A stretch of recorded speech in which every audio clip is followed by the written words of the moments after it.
Hey guys, Ope here with Ope Gaming. Well, there has been. Oh shit, I gotta do that one.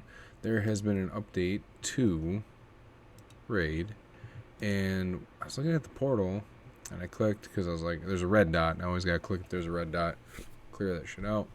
And then I'm looking down, and there was like a bunch of zeros, like new champions. I'm like, oh shit, new champions! There's probably been other content creators that have talked about it, but I haven't made a video in a while, and I figured we talk about it. I saw that we have this guy called Ginro the Stork, Gronyar, Chromax Moonblood. Nope, not new. Let's see here. Ziichi, and then Laburga, and then Karth. Very thick. And I said, fuck it, let's just go over them. Let's just talk about them quick. Make a quick video. It's been a couple weeks. I am working on a video right now that is not raid related. It is medicine related and history related and the dark side of medical history. I'm actually been reading a couple books here. If I can show you guys some stuff. I'm going to be reading this one soon. It's The Immortal Life of Henrietta Lacks. Pretty crazy shit. And then this one right here. One of the doctors I work with gave this to me. I keep it. It's pretty cool. And it's going to be a book I'm rereading. I'm making marks in it, important shit. And this one is called The Emperor of All Maladies. And it is the biography of cancer by Siddhartha Mukherjee. Shit's crazy. And it talks, it is bananas. It's one of those books that you pick up, you start reading, like, oh, fuck, I can't put this down. But anyways, yeah, just quick update. That video I'm currently working on, you like using After Effects and Photoshop. It's a learning experience. Everything will come slowly. But let's just get into these guys. So let's get into the Void Legendary. His name is Ginro the Stork. I'm not impressed with this guy.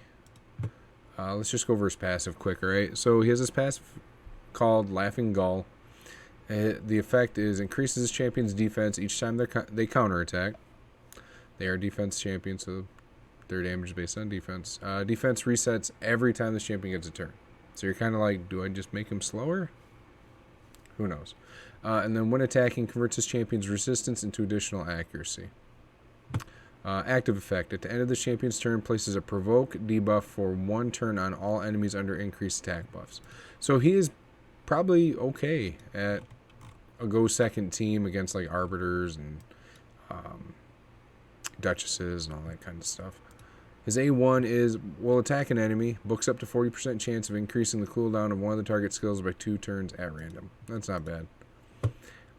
His A2 attacks an enemy, will place a stun debuff for 2 turns, so automatic, he's going to stun him. That's pretty cool. And the passive, where his resistance will count for his accuracy when he attacks. So this will be when he attacks. So that's pretty cool. You just build resistance on him. Because it seems, other than this right here, this, oh, no, yeah, you just, fuck it. Nice. This guy's actually not terrible. You just build a bunch of resistance on him, and then this will go off, this will go off. But anyways, places a stun. 2 turns will ignore block debuffs and block damage buffs. So that's pretty cool. And then his A3 Gatewatch stance, he will get a counterattack and increased defense buff for 3 turns. Books down to a 4-turn cooldown. Books down to for 3 turns. You can probably get it up to 4 if you're lucky with masteries. And then he has resistant all battles by 80. So this guy's not terrible. I kind of like him. I wonder what part of the rotation he's going to be in. If he's going to be the first guy, after that demon. Let's see, do we have any here? No. The demon I'm talking about that you get last in the rotation is Vassal. So, nobody's gotten him yet. Was there a demon that was on that list? Nope. There was a dwarf, though, and I think this guy is fucking great. I don't know about y'all. I like this guy. So, he has a passive. Keeper of the Flame. This champion will not receive any damage from HP burn debuffs. Instead, HP burn debuffs will heal this champion by 5% max HP each time the debuff activates. That's pretty cool. That's kind of like Magma Dragon, right? Alright, not bad. He has an active effect. Whenever an enemy attempts to place a freeze on him, he will instantly remove it and place it on the attacker. Also places an HP burn on the attacker too. The HP burn debuff cannot be resisted. So this guy seems like he's going to go pretty well with like Tormund. you know, if you have one. Sadly, I don't. His A1, Pyro Pummel, will attack 2 times. Each hit has a 30% chance of increasing the duration of an HP burn. Cool. And this guy's actually probably going to be good for Frostbiter, now that I'm thinking about it. Yeah, he's definitely going to be good for Frostbiter. Shatter Falsity. Attacks an enemy 2 times. The first hit will book up to 100% chance of removing block debuffs buffs. The second hit has a 100% chance of removing... just removing 1 random buff except for block debuff buffs. Okay. Kind of weird. And then we have Fires of Old.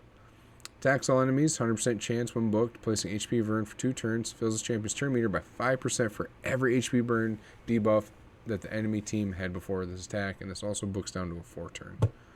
So, not bad. I like this guy. I think he's cool looking. Definitely one of the more unique champion build or designs that they've had. Something looks like something out of Dark Souls to me. And we did have a Dark Elf. 2 of them. Here is Chromax Moonblood.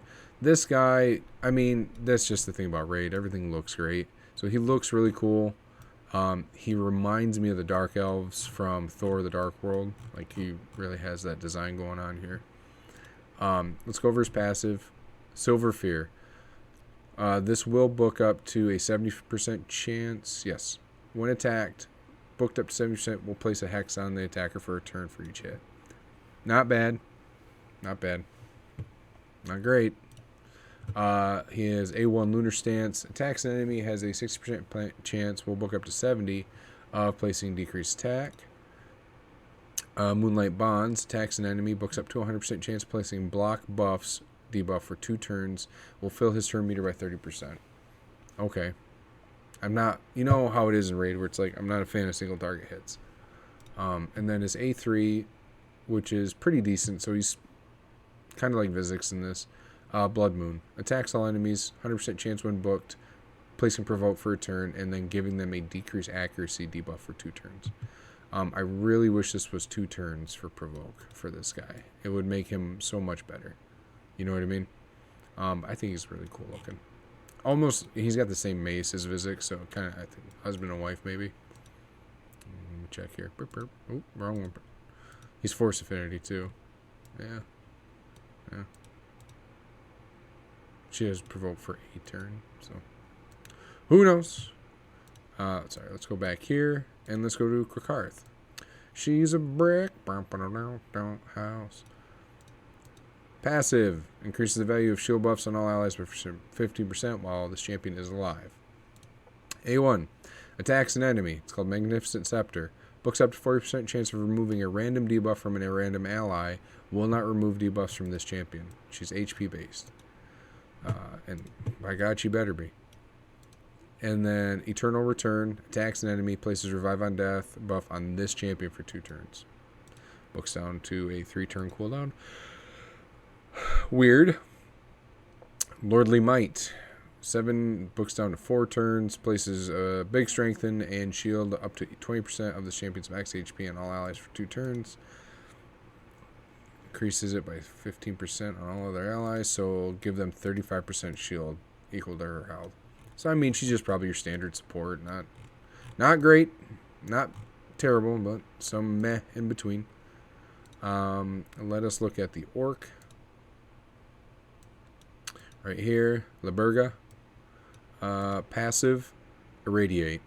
When attacked, 50% chance of increasing the duration of all poison debuffs on the attacker by a turn. Okay. You can't book it up either. Dripping Doom. Attacks an enemy. Books up to 40% chance of placing a poison for 2 turns. So, books up to 60%. Boil from Within. Attacks an enemy. Books up to 100% chance of placing 2 poison debuffs and a poison sensitivity for 2 turns. Okay. And Vigor Bloom. Places 60% increased defense and increased attack on all allies for 2 turns, and it books down to a 4-turn cooldown. And yeah, for 2 turns. So, I mean, just general okay support champion, you know. Very cool design. Who am I missing? Is there a demon? Nope. Where did your Lizardman? Okay, and then Ziichi. Ziichi, or whatever. Zai?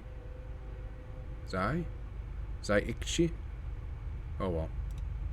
Assassin of Kings. Whenever this champion kills an enemy, will decrease the cooldown of Crownbreaker by a turn. A1. Brush Choppers. Attacks an enemy. Has a 15% chance of placing an extra hit. Okay.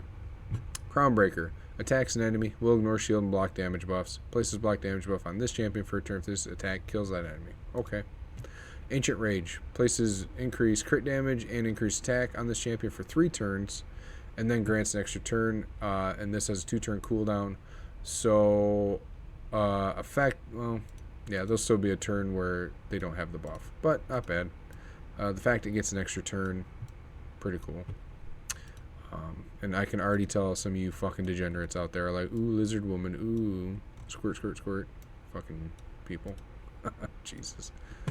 I think that's it. Went over the 3 legendaries, yeah. So there you go, guys. That's it. Pretty short video. I guess we'll just do this here quick. Genro, decent. I actually like him more than I just started thinking about him. And then Granyar, love it. Love this guy. He's gonna be fun to put into some teams against bosses for dungeons. DoomTower. I mean, yeah, Sorath. He's gonna be great against Sorath. Put him in a deflection set and put him up against Bommel. That'd be kind of cool. Chromax, actually not terrible, but not great either. He's very lackluster. Looks really cool though. Karth, lackluster, very okay. Demon Spawn, I don't know why I keep going back to Demon Spawn, because every time they come out with new champions, usually it's like Dark Elves, Demon Spawn, Undead Horde. Nothing Skinwalkers either. Orcs, Laburga, very okay. I'm not impressed. Maybe you could run her as an alternative in like your clan boss team, like for Myth Fu. Just put some accuracy on Fushan and put her in there as your damage dealer, so she puts a bunch of poisons up instead of Feign on an off affinity. Zaichi, fuck it, I can't say it. Very okay. I don't think, we'll have to take a look at the multipliers, but I don't think these guys are anything to write home about as epics. But yeah, there you go, guys. Hope you're having a great day. We'll catch you in the next one. Peace.